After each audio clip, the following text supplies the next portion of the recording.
malam saudara, selamat bertemu kembali. Kali ini saya dalam perjalanan menuju rumah sakit, mau periksa.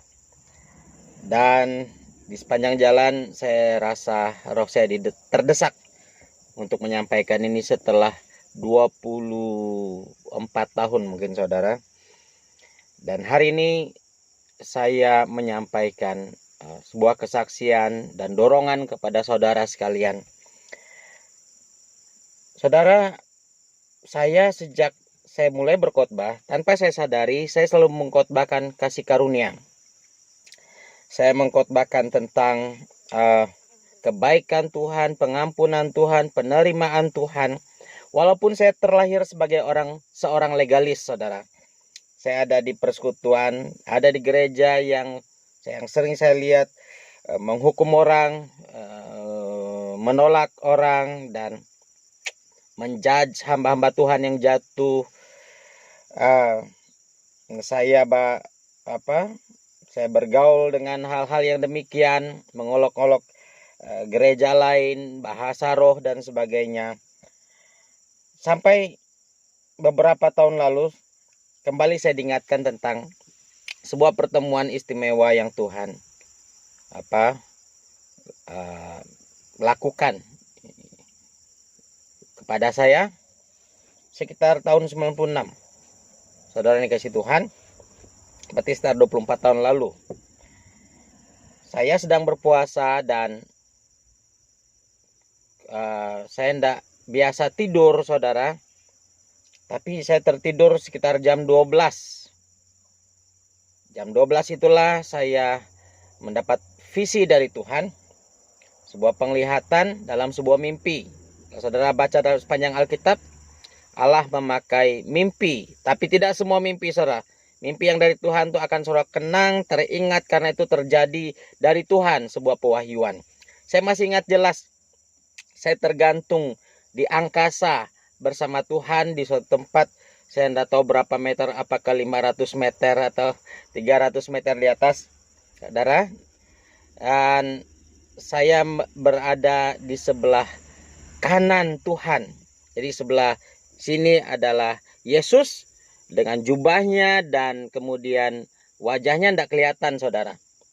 Kemudian saudara, saya melihat kumpulan banyak sekali orang, saudara. Banyak berpakaian putih di sebuah padang yang luas sekali. Kemudian lama saya baru mengerti bahwa itu adalah gereja Tuhan. Saya pikir itu penglihatan tentang surga, saudara. Tapi kalau surga kan emas, ini rumput, saudara, padang rumput. Dan kemudian Allah tidak membawa saya ke hampir di belakang dari kerumunan yang banyak sekali itu, saudara, di belakangnya. Dan mata saya, Yesus mengajak mata saya fokus dengan deretan-deretan paling belakang dari kumpulan itu, kerumunan itu, crowd itu, saudara. Dan saya mulai melihat hal yang berbeda, maksudnya yang aneh di belakang kerumunan itu. Orang-orang paling belakang, mereka berpakaian putih, saudara, tetapi pakai seperti rompi yang berwarna hitam. Saudara, saya lama tidak mengerti. Saya mendapat penglihatan itu di masa muda saya, bayangkan 26 tahun lalu. Jadi saya belum mengerti waktu itu. Saya pikir apa ini? Kemudian di akhir-akhir ini saya baru mengerti bahwa itu adalah orang-orang Kristen yang masih tinggal dalam dosa. Kemudian saya memberikan satu pertanyaan kepada Yesus. Saudara, saya tidak mau beritahu pertanyaan karena pertanyaan saya itu memalukan. Saya hanya memberitahu jawabannya. Karena ini yang saya percaya. Allah kadang-kadang tidak menjawab pertanyaan kita saja, tapi Ia menjelaskan maksudnya. Dan saya bertanya seperti ini, Tuhan, kemudian Dia jawab saya. Saudara, Dia jawab saya, tidak, di sini hanya ada kasih. Saya secara jelas dengar kata-kata itu 2 kali. Suara itu maksud saya, suara itu jenis suaranya seperti berbisik, tapi kuat sekali, saudara, tegas. Dia berkata, tidak, di sini hanya ada kasih. Jadi apa yang saya mengerti dari pertemuan dengan Tuhan, yaitu sepanjang zaman Di antara kerumunan orang-orang kudusnya selalu ada orang-orang di belakang. Selalu ada orang-orang berdosa. Orang-orang Kristen yang bergumul dengan kesalahan. Saudara, selama kita masih di bumi, siapapun saudara, saudara adalah orang berdosa yang kelak ketika berdiri di hadapan tahta Tuhan sebagai orang yang diselamatkannya masuk surga, saudara menyadari sungguh-sungguh bahwa itu bukan karena perbuatan baik saudara. Itu bukan karena saudara baik. Itu bukan berarti saudara tanpa dosa. Saudara, saya ingat tahun 2009 atau 2008 saya mulai menonton Joseph Prince. Pastor Joseph Prince, saudara. Dia seorang yang selalu mengkhotbahkan kasih karunia. Saya ingat khotbah pertama yang saya dengar itu adalah ketika Yesus dengan seorang perempuan berdosa yang ditangkap dalam keadaan berzina, sedang berzina, saudara. Lihat ketidakadilan para imam dan ahli Farisi, Taurat dan Farisi. Mereka menangkap perempuannya saja, tapi laki-lakinya enggak. Kalau dia tertangkap basah berzina, laki-lakinya mana? Saudara, mereka hanya menangkap perempuannya saja. Berarti mungkin laki-lakinya membayar mereka. Saudara, Joseph Prince tidak berkhotbah demikian, tapi saya mendapat pewahyuan seperti itu. Kemudian ketika Yesus ditanya orang-orang Farisi, "Hei, menurut hukum Musa dia harus lempari dengan batu sampai mati." Hanya perempuannya saja ingat, laki-lakinya mereka tidak bawa. Kemudian Yesus berkata, Yesus menunduk ke tanah dan menulis di tanah. Saudara, saya dengar khotbah Joseph Prince berkata, lingkungan bait suci pada waktu itu bukan tanah, batu. Saudara, kalau dia sedang berada di halaman bait suci daerah itu batu. Jadi dia sedang tidak menulis di tanah tetapi di batu. Dan Joseph Prince berkata, ini mengingatkan kita tentang Allah yang menulis hukum-hukumnya di loh-loh batu. Dan Yesus mungkin mengingatkan bahwa, hei, yang menulis itu saya, yang berhak menghakimi itu saya, bukan kamu. Saudara, kemudian mereka terus mendesak Yesus. Akhirnya Yesus berkata, kalau ada di antara kamu yang tidak berbuat dosa, tidak pernah berbuat dosa, dia yang pertama melempari perempuan yang kedapatan berzina ini. Yang kalian tangkap tanpa laki-lakinya ini. Kata mereka tangkap basah tapi laki-lakinya tidak ada. Saudara, kemudian firman Tuhan jelas berkata, dari yang tertualah, para ahli Taurat yang tertualah, yang pertama melepaskan batu yang hendak dilemparkannya pada perempuan itu. Kenapa? Menyadari bahwa dia pun orang berdosa. Itulah sebabnya Billy Graham berkata, pengkhotbah hebat, pendeta tersuci abad ini, kemudian melaksanakan pelayanan-pelayanan yang hebat luar biasa. Dia berkata begini, suatu hari kelak ketika saya pulang dan masuk ke surga, itu bukan karena saya berkhotbah di hadapan jutaan orang, di hadapan khalayak ramai, bukan. Tetapi saya datang, kata Billy Graham, seperti penyamun atau penjahat yang disalibkan di sisi Yesus. God remember me. Tuhan ingatlah saya. Saudara, itu sebabnya firman Tuhan berkata di dalam Ibrani, di sana dikatakan, Roma pasal 6 ayat 7 dikatakan, sebab siapa yang telah mati, ia telah bebas dari dosa. Jadi saudara, selama Anda masih menginjak tanah, saudara terus bergumul dengan dosa. Saudara terus menghadapi kemungkinan jatuh dalam dosa. Hanya satu pribadi yang tidak pernah jatuh dalam dosa sebagai manusia, yaitu Yesus. Dia digoda, dia dicobai, tapi tidak jatuh. Saudara, saya menyadari, saya orang berdosa sampai hari ini. Saya terus jatuh dalam pikiran saya terus jatuh dalam perkataan saya terus jatuh dalam tindakan-tindakan saya. Dan saudara, firman Tuhan mengingatkan kita, kamu orang berdosa, ampunilah orang berdosa. Kita berdosa. Dan kalau kita menunjuk-nunjuk orang, menghukum orang, dan mengingat-ingat kesalahan orang, tahu Tuhan berkata apa dalam Matius pasal 6? Jika kamu tidak mengampuni orang lain, Bapamu di sorga juga tidak mengampuni kesalahanmu. Saudara, bayangkan ketika engkau datang kepada Tuhan dalam doa hari ini, Ketika engkau masih tidak mengampuni orang yang bersalah kepadamu, kemudian Tuhan melakukan hal sama. Engkau datang berdoa padanya, dan dia berbisik kepada malaikat, orang ini datang padaku, dia kemarin berdosa kok. Dia tadi baru saja melakukan kesalahan kok. Saya tidak mendengar dia. Saya bayangkan ketika Bapak berkata demikian. Tapi itu yang sering kita lakukan pada orang lain.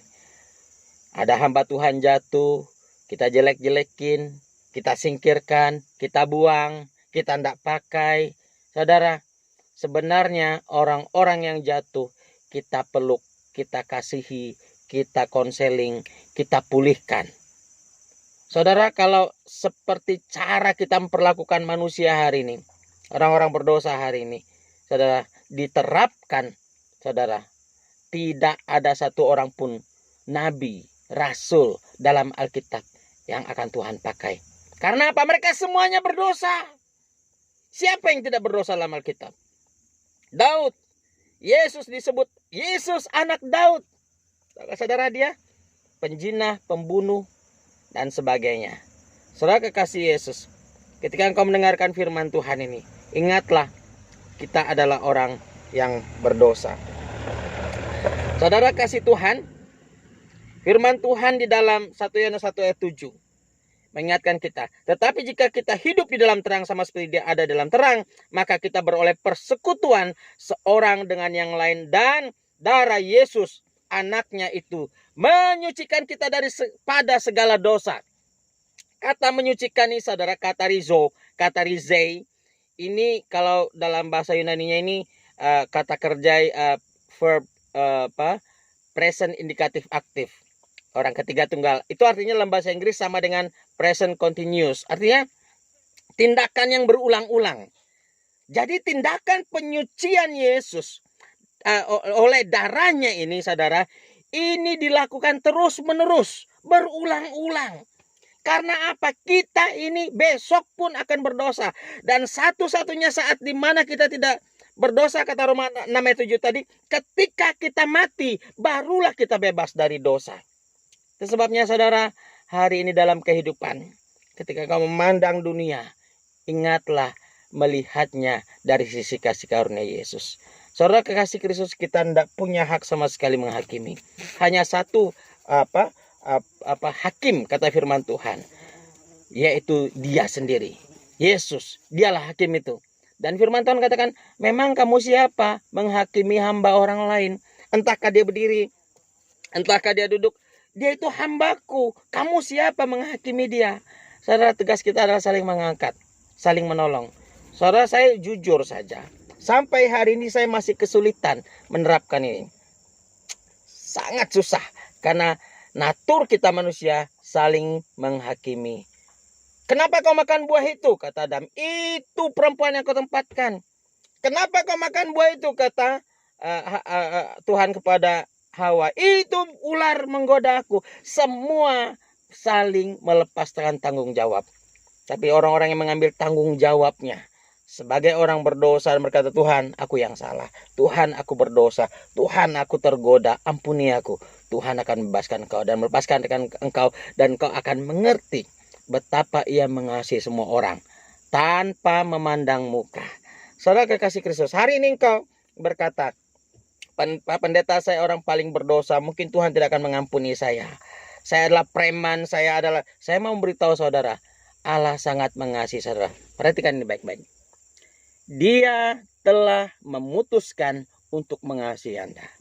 Ia telah memilih untuk mengasihi Anda. Dan firman Tuhan dalam Roma 8 berkata, tidak ada yang dapat memisahkan Anda dari kasih-Nya. Kenapa? Dia memutuskan untuk mencintai Anda. Sebelum ia menjadikan segala sesuatu, dia kenal siapa saudara.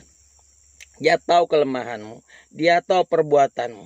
Hari-harimu yang akan terbentuk, dia tahu. Dan dia memutuskan, I love you. Dia sudah putuskan mengasihi engkau sebelum engkau ada di dunia. Jangan menyerah. Jangan menjauh dari kasih-Nya. Satu-satunya yang memisahkan engkau dari kasih Tuhan adalah dirimu sendiri dan keputusanmu. Seperti dua penyamun di sisi Yesus waktu disalibkan. Satunya mengolok-olok Yesus. Satunya mengharapkan kasih karunia Yesus. Yang mengharapkan kasih karunia Yesus, akhirnya Yesus katakan, engkau bersama-sama dengan aku di surga. Kemudian yang disalibkan sebelah, dia berkata, kamu masuk neraka. Tidak. Seandainya dia punya satu detik berkata, Yesus ingatlah aku, Yesus akan mengingat dia. Saudara kekasih Tuhan, Allah sangat mengasihimu. Sejauh apapun kau hari ini, sehancur apapun kau di hadapan manusia, Allah mencintai engkau. Dia sudah mati untuk engkau kan. Sebelum kau ada, dia sudah mati. Dia sudah sediakan jalan keluar bagi dosamu. Tidak ada dosa yang tidak bisa dibasuh oleh darah Yesus. Mari datang pada Tuhan. Saya tidak peduli apa agamamu, saudara. Saya hanya memberitakan Yesus. Saya tidak memberitakan sebuah agama. Saya memberitakan pada engkau satu pribadi yang sangat mengasihi engkau. Saudara, hari ini satu hal yang saya tahu. Orang-orang yang hari ini sangat komit dengan penginjilan adalah orang-orang yang beberapa tahun lalu saya bimbing sebagai orang berdosa, sebagai orang-orang tersingkir, sebagai orang-orang yang menyadari saya hanya butuh kasih karunia Tuhan. Saudara butuh kasih karunia Tuhan hari ini, Ia mengasihi engkau. Ingatlah firman Tuhan, jika kamu berkata bahwa kamu tidak berdosa. Ada firman Tuhan dalam 1 Yohanes ini. 1 Yohanes 1 ayat 10. Jika kita berkata bahwa kita tidak ada berbuat dosa, maka kita membuat dia menjadi pendusta dan firman-Nya tidak ada dalam kita. Kalau saudara berkata, saya tidak berdosa, bukan saudara sedang berbohong, tapi saudara berkata pada Tuhan, Tuhan kau berbohong. Saudara dikasih Tuhan, tapi ayat 9 berkata 1 Yohanes 1 ayat 9. Jika kita mengaku dosa kita, maka Ia adalah setia dan adil, sehingga Ia akan mengampuni segala dosa kita dan menyucikan kita dari segala kejahatan kita. Saudara, mari datang pada Yesus. Doa saya, saudara yang kasih Tuhan, saudara datang pada Tuhan, tersungkur di kakinya, menyadari keberdosaan kita, dan lihatlah, Ia datang memeluk engkau. Mari, saya mau mendoakan saudara. Bapa, hamba berdoa hari ini untuk saudara-saudaraku yang hari ini menyadari keberdosaannya, yang menyadari ia membutuhkan kasih karunia Tuhan. Di dalam nama Yesus, buatlah ia mengenal engkau hari ini. Aku berdoa di dalam nama Yesus, ampuni mereka Bapa. Bersihkan mereka dengan darah Yesus dari segala kesalahan, pelanggaran mereka Tuhan. Oh, sucikan mereka Tuhan. Terima kasih Bapa, karena tidak ada satu orang kudus pun di dunia kecuali yang dikuduskan oleh darah Yesus. Terima kasih Bapa, hamba mengucap syukur hari ini di dalam nama Yesus. Amin. Saudara kasih Tuhan, saudara sangat dikasih Yesus. Sejak saya mulai melayani, saya terheran-heran, sekarang kenapa mata saya selalu terarah kepada buku-buku karya penulis seperti Philip Yancey, Max Lucado, Joseph Prince. Saudara, saya mendengar Ibu Indri Gautama khotbahnya sampai hari ini. Ketika saya terpuruk, saya dengar khotbah pendeta Pastor Maria Indri Maria Gautama, saya lupa namanya. Saudara, saran saya dengarkan khotbah itu. Mungkin saya sering dengar khotbah Gilbert karena beliau selalu berbicara tentang kasih karunia. Banyak penulis-penulis lain yang luar biasa menulis tentang kasih karunia. Dan saudara dengarlah khotbah-khotbah Billy Graham. Dia pendeta terbesar abad ini, tetapi dia tidak pernah berkata sombong tentang dosa. Dia selalu berkata, saya orang berdosa. Saya kasih Tuhan, kiranya Tuhan memberkati saudara. Amin.